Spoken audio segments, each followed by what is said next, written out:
Welcome everybody to the Integrated Reporting U.S. community. We've got a really interesting program today that's going to focus on the middle market. And he's not here today because he's traveling on the other side of the world, but I want to thank Paul Thompson for organizing this and introducing our speakers today. And without further ado, I'd ask Andrea and Luca, if you want to take it away and tell us about the really exciting and important work that you've been doing around integrated thinking and reporting in Europe in the middle market. Luca, would you start? Okay, perfect. Can everybody hear me well? Okay. My name is Luca Brusati. I'm a professor of management at Udine University. Management in the Italian definition includes accounting as well, and I've been leading one of the components in the implementation of the project. Later on today, I will give you an idea of what is going on in Europe in the field of sustainability reporting in the broad sense, especially with some challenging regulatory developments which are already slated to impact also the US, the branches of foreign companies operating in Europe. The European Union agreed about less than 10 years ago to introduce a European directive, which was then by 2016 introduced in national legislation, asking large firms and specific categories of large firms to present systematically reports including environmental and social data. It's called the it's known as the Non-Financial Reporting Directive. That's the formal name, EU Directive 2014/95.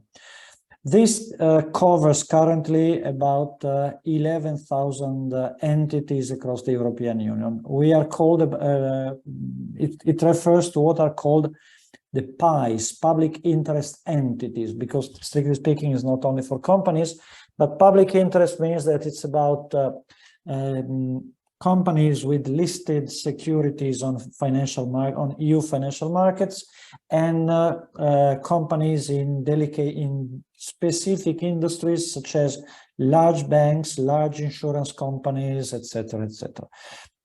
This definition of large is specific to this directive because it's more restrictive than what normally the European Union considers a large firm. So in order to be large, it must have more than 500 full-time employees and either balance sheet exceeding 20 million euro or a turnover exceeding 40 million euros.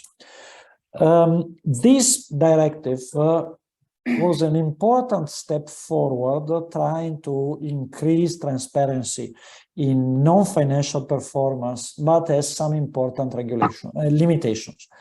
One of the most important limits is that there is no specific standard the directive and consequently national regulation refer to.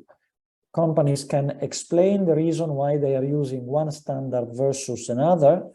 So this leaves them free to choose whatever they want and also to do a bit of venue shopping by selecting the standard that allows them to look better.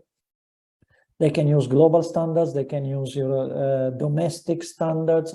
Obviously, the big problem with this is that it does not ensure comparability. Companies obviously stick to a certain standard. In many cases, they are using GRI standards or they are using IIRC standards, which have been rather common over the last few years. But in principle, they can do whatever they want. Another big limit is that on paper, this is compulsory, but it is so compulsory that non-compliance does not trigger any sanction.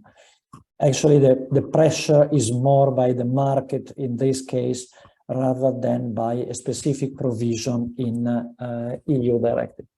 Clearly, this confusion is not positive on one hand for information users because they cannot compare firms across the same industries. There is a suspicion of opportunistic behavior in the selection of standards. There is no assurance system for, firms can do it on a voluntary basis, but there is no specific requirements. there is no specific criterion on where this information should be stored. So the rule is there, but the fact of this triggers anyway an important accountability deficit, especially when there is growing demand by the financial markets and by public opinion on more accountability on the performance of firms. On the other hand, this creates confusion also on the side of the preparers of non-financial information, because it's complicated to understand what they are expected to include and what they are not expected to include. And since the standards are not clear, it's complicated to try and enforce suppliers and other partners to provide information suitable to complete the picture.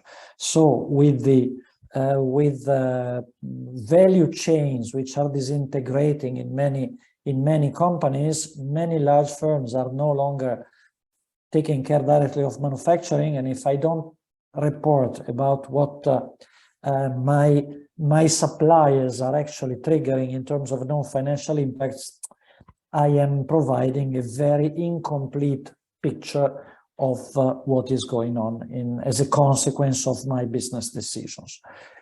This is also contrary to the goal of the European Union, which would like to make sure that financing, and this is similar to developments all over the world or in many parts of the world, would like to make sure that funds flow to the companies which are performing best in terms of sustainability.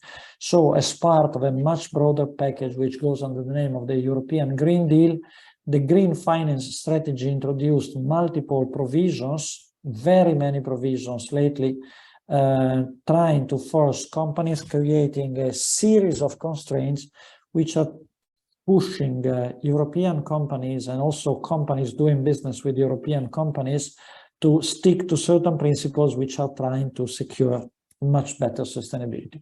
One of the provisions, but I'm not spending many words on this, is trying to ensure much better transparency on what it means to be sustainable, especially for sustainable finance. But I wanted to focus instead, because this is much more closely linked to integrated reporting, to the brand new Corporate Sustainability Reporting Directive, the so-called CSRD.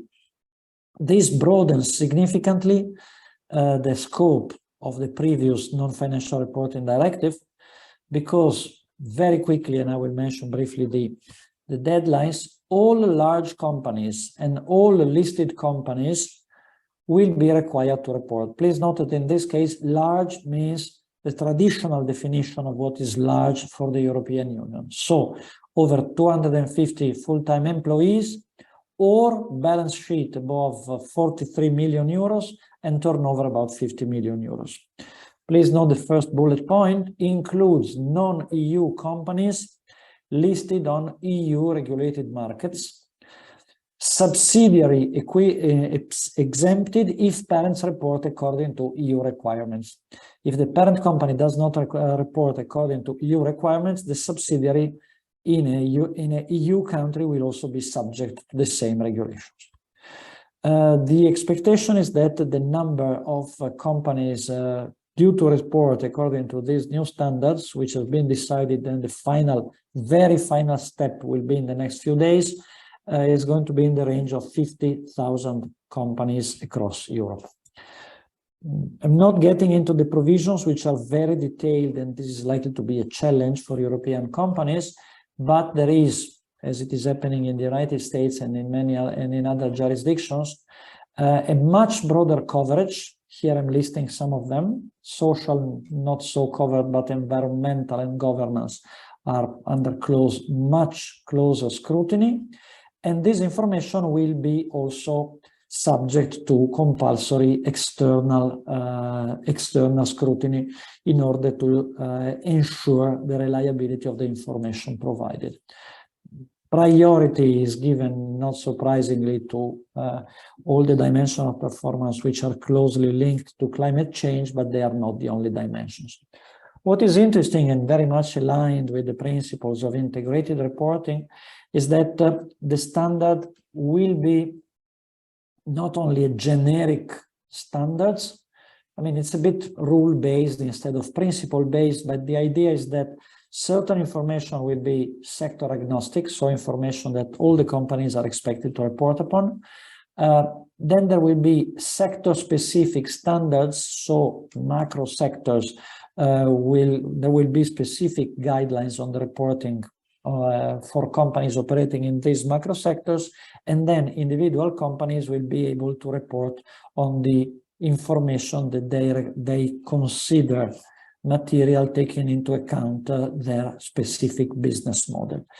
The other point, which is interesting, on one hand, very compatible with the integrated reporting standards, on the other hand, very challenging for many companies, is that what is called reporting is not only backward-looking, and this is likely to be an interesting challenge. So the idea is that the reports should clarify what are the goals, so what is the strategy, where companies want to go in terms of sustainability performance, how do they plan to get there, this is going to be a compulsory part of the report, and then to express the indicators of the actual performance in their attempt to get there. That's a quantum change compared to what is done currently by the almost totality of EU companies which are reporting in this area, which are talking a lot about their own performance, but definitely not much about what they plan to do in the future. There are exceptions, but they are definitely not the norm. These standards are going to be very detailed. The standards are not issued yet. There is a special entity which is likely to turn into a fully fledged regulator in this area, which is drafting standards which have not been approved yet. They will be approved by October next year. But the scary part here is that only the climate standard prototype is over 50 pages. Taking into account that these rules are going to apply on a compulsory basis to companies which are, 250 employees is large, but is not a very structured company with a strong techno structure. This is likely to be a big challenge. Some comments, so as not to take too much time. What are the comments here? Very significant unexpected acceleration. Take into account that for the companies which are currently subject to the existing non-financial reporting, data will have to be presented in 2024. So the first sustainability report, according to these standards, will have to be issued in 2024. So they should have mechanisms already in place. Unclear how they can do if the standards are not available yet, but let's keep this. For most companies, this will mean reporting in 2025 on 2024 data. This means that they have 1 year to set up all the mechanisms. Take into account that many companies that will be subject to this don't even know that this decision has been taken. This is especially true in B2B, because in B2C, companies are more sensitive to societal pressures. So in many cases, large-sized B2C companies have some form of sustainability reporting. But if you look into B2B companies, even very large companies, if they were not subject to compulsory regulation, they have been doing nothing. Reduced margins for greenwashing, for sure, because of the comparability and the detailed standards.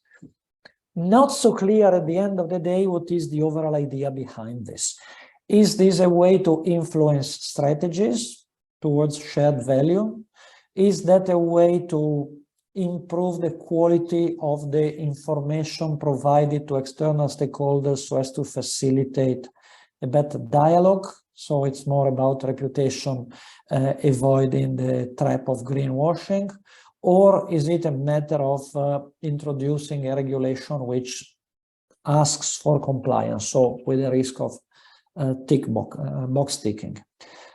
A big problem that we envisaged also as part of our project, and that our project somehow aimed to alleviate, is the fact that if the number of companies reporting is going to increase fourfold by the next 2 years, there will be a major bottleneck in terms of available skills. Also because currently many sustainability and integrated reports are prepared by communication companies. So, you know, nice pictures, nice graphs, nice charts, infographics, etc., but it's not the kind of document that is ready to be subject to relevant auditing.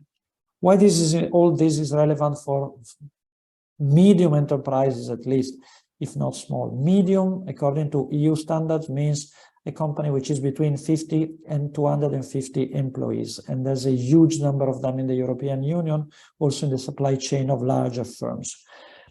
The fact of being part of the supply chain of larger firms means that they will have to provide information to their customers. And the ability to provide information might be the requirement to include them in vendor list. If large companies are not ready, medium-sized companies are very, very, very far away from this kind of perspective. And the professionals that are traditionally supporting them, accountants and the like, are just starting to look into these new requirements. So there is a serious concern that if large companies are not going to be prepared, the picture is going to be much more critical for medium-sized enterprises. Large firms are thinking about ways to train their supply chain, but they are not ready yet. Okay, so this is the backdrop that developed over the years when we implemented the interest project. The picture was not, you know, it developed as we implemented our project. So we definitely selected something which was very timely, but the speed at which the background picture changed made our work incredibly more relevant than what we expected once we designed the project. Okay. That's enough on my side. I give the floor to Andrea to present more specifically what we did. Thank you very much. Luca mentioned several issues and important things that we took into account when we designed the project. And since then, it was 3 years ago when we started this project. The name of that is Interest. I will show my presentation in a minute. And since then, we have several of surveys and interviews and analysis. And I just read the latest Deloitte survey, and they had an analysis of the 6,000 largest companies all over the world, independently, whether it's in the USA or in the European Union. And it was quite a shock for me to read that only 50% of the largest ones have information about environmental, social, and governance issues in their own sustainability report, and more than 60% report only about the positive issues. So that's why there is a big gap in the understanding and feeling and how to treat the information independently, whether it's large company or medium or small company. And when we started our project, I'm just sharing my screen with you.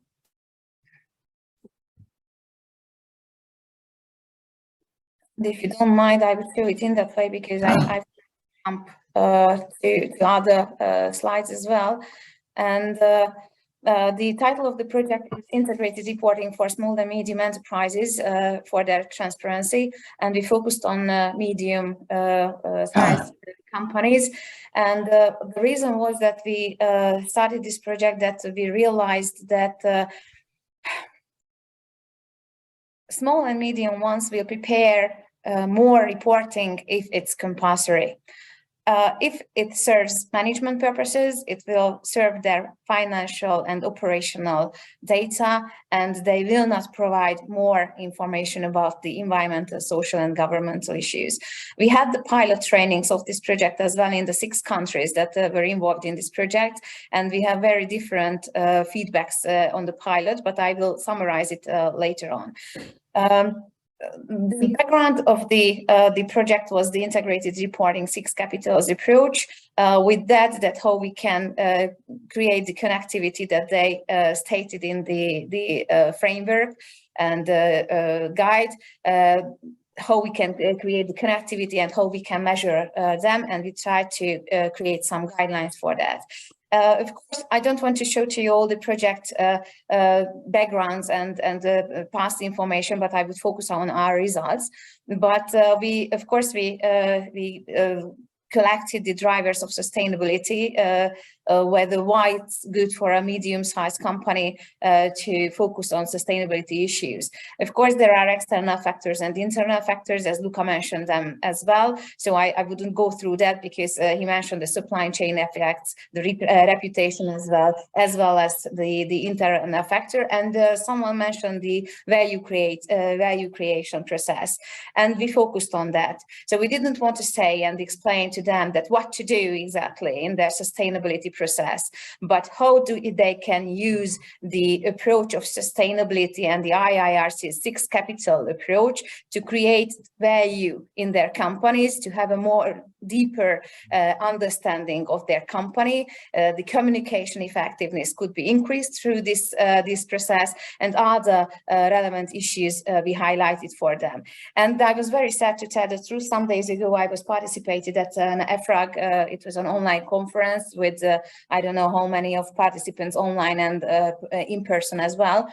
And one of the speakers said that yes, it's true that the IFRS and the IIRC merged, but and there was a question that what will happen to the value creation and how it can be proved. And the speaker answer was that because they feel that the highlighting of value creation will result or can result a very positive presentation of a company. They will use the 6 capital approach, and they have published some kind of materials. I haven't had time to read them through regarding how to apply the 6 capital approach and the connectivity, but they will not focus so much the value creation.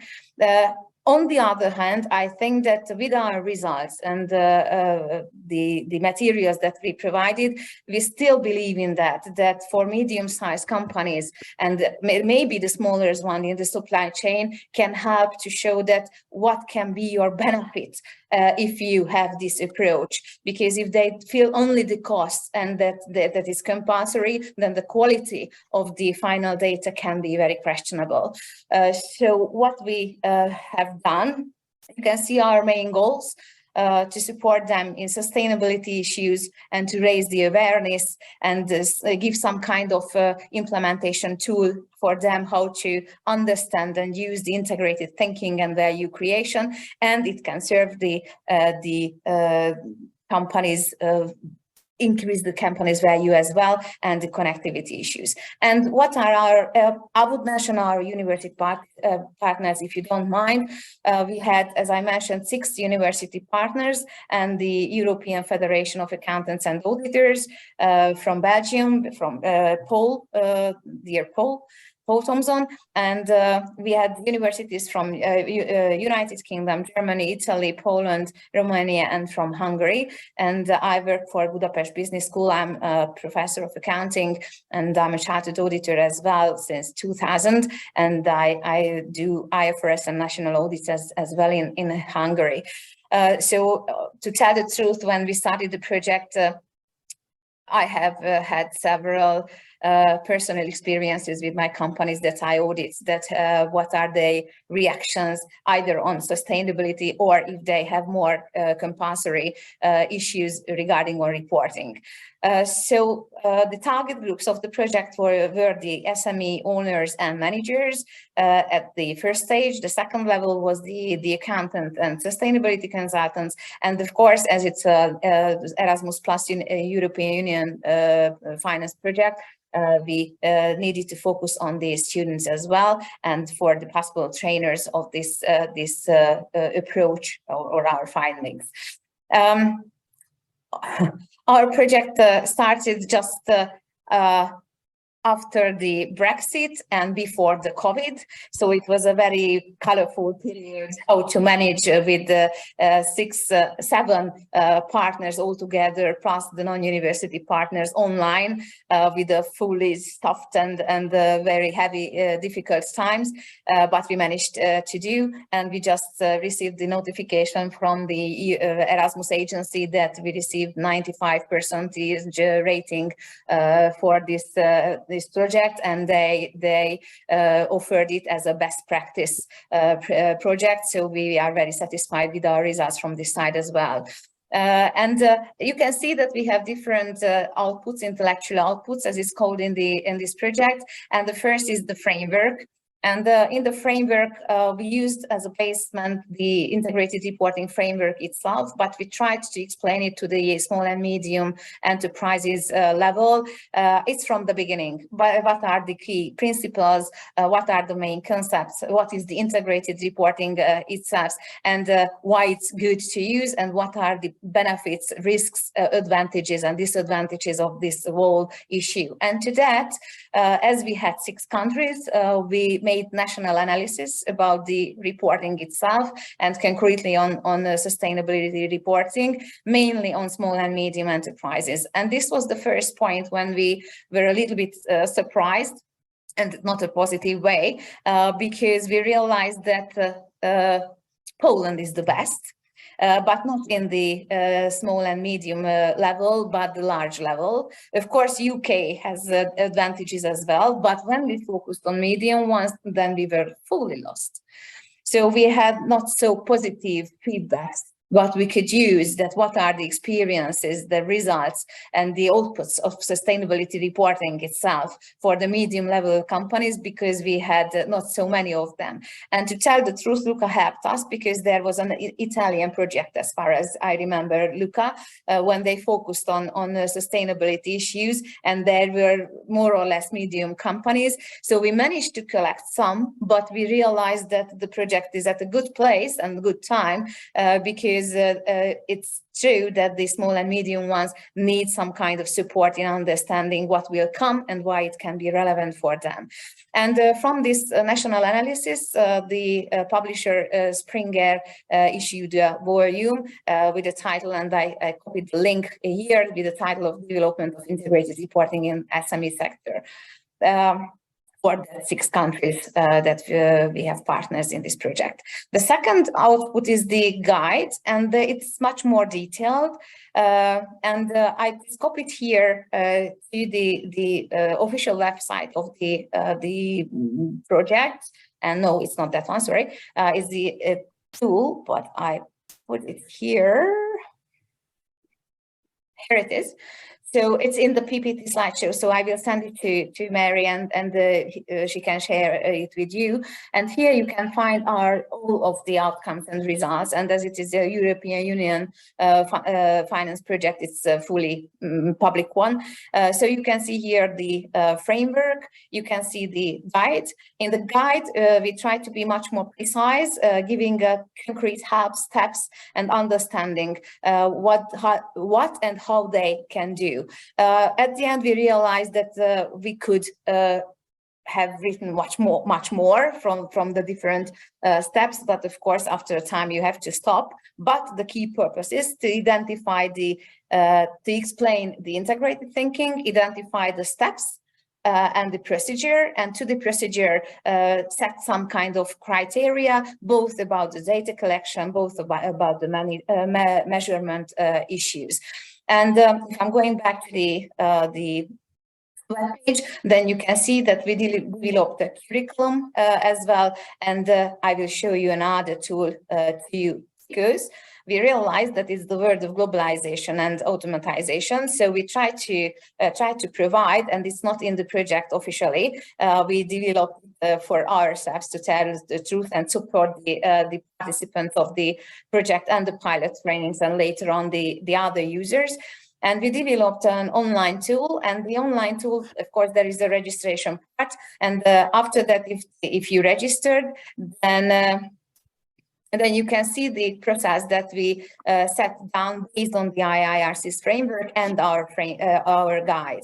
And it's about the analysis of the relevant stakeholder. And you can see that there is always a link for the guide. And we always try to give a very focused snapshot, a picture about what is the concrete statement and what is the most relevant information in this particular part. But of course, you need to read through the whole part. And this is about the stakeholder analysis, material analysis. We mentioned the double materiality as well.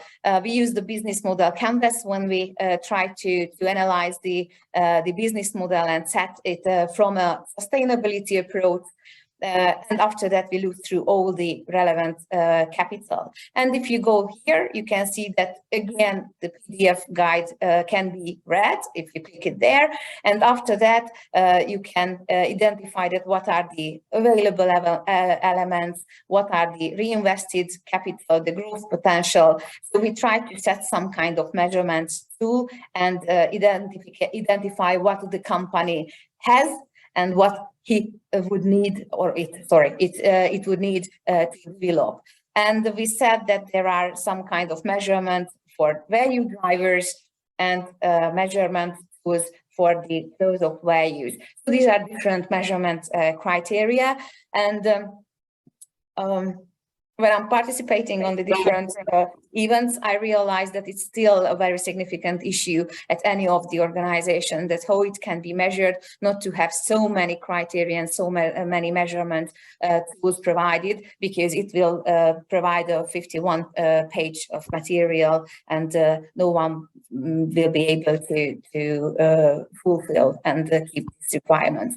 So we developed this online tool as well, and we developed a curriculum, how to teach it, and to the curriculum, we prepared a learning module. It's available in English. The guide is available at 6 different languages because we translated them, and the e-learning tool is fully in English. And again, you can see the very similar structure that we provided in the frame and in the guide.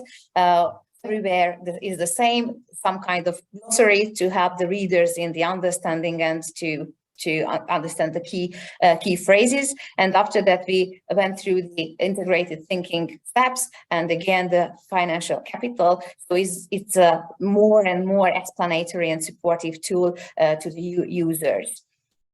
So this is the third intellectual output that we developed, and this is that we put down on table. And the final results of our pilot training. There were the managers, owners of the medium-sized corporates and university students as well, and they were very open-minded. We prepared them one part of the sustainability reporting, and at the end there was a question that whether would you like to prepare and use it, and the most answers was yes if it's compulsory. So I think that the biggest issue that we need a change in their mindset and in their attitude, and it will not take in very short period, but I would say in a medium period, especially if they feel the pressure both from the regulatory side and both from the supply chain effects as well. So this is our project, and I do hope that we will have other opportunities to talk about it in detail. If you have questions, you can see my contact as well. So I'm here for you. Thank you for your attention.